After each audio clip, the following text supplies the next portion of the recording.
Então, o anglicanismo é realmente isso aí, é uma tradição muito plural, né? Então, você tem a igreja alta, pessoal mais voltado para uma pegada sacramentalista, mais ritualística, e valoriza mais a ritualística, né, mais o aspecto sacramental, e tem o pessoal no outro extremo, que é o pessoal da igreja baixa, né, que está mais alinhado com os protestantes em geral.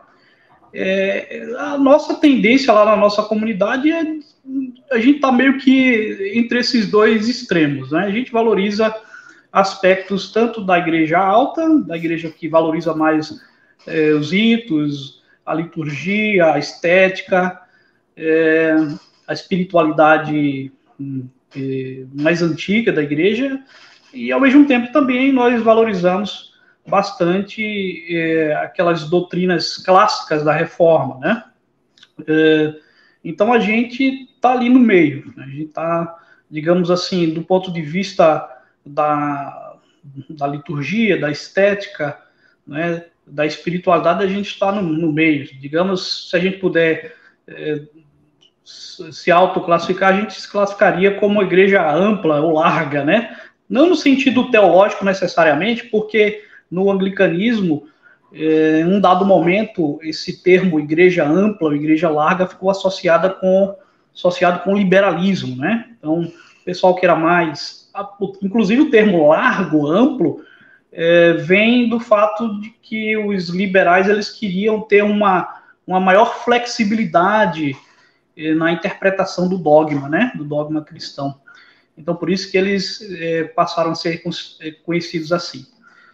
A gente está no meio termo no que diz respeito à apreciação, né, tanto do lado mais sacramental e litúrgico, quanto dos temas centrais e clássicos da Reforma. E a outra pergunta que você havia feito... antes de fazer a pergunta, refazer a pergunta, os predicados alto, baixo, amplo denotam o quê? Assim, é uma designação que pode ser tomada como pejorativa ou não? Tem um lastro geográfico meramente descritivo?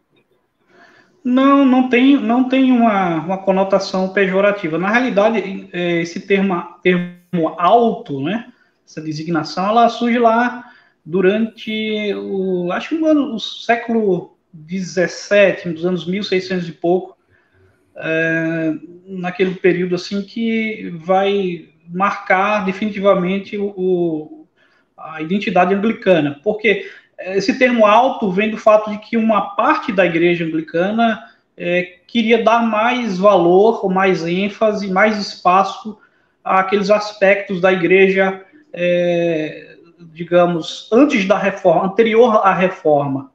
E aí por isso que a igreja alta, né? Eles tinham uma visão alta, né? Mais elevada do papel da igreja, do episcopado, dos sacramentos, né?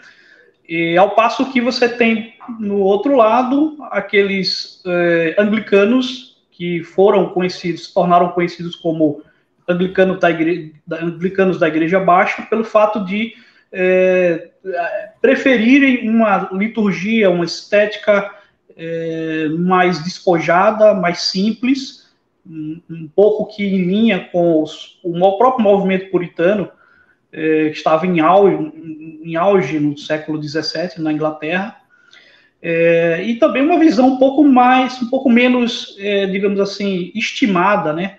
Menor estima a questão da hierarquia, do episcopado e tal, embora todos eles achassem que essas questões elas são importantes dentro da igreja, né?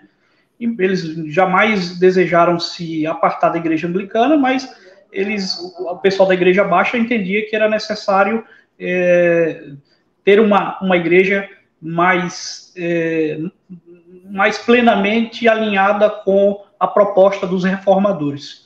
Então, por isso, aí você tem, no século XIX, aí surge a expressão igreja ampla para designar aquele grupo que queria um pouco mais de flexibilidade na interpretação do dogma, né, dos dogmas centrais da fé cristã. Mas, na realidade, não tem nenhuma conotação pejorativa, né, nenhuma dessas designações.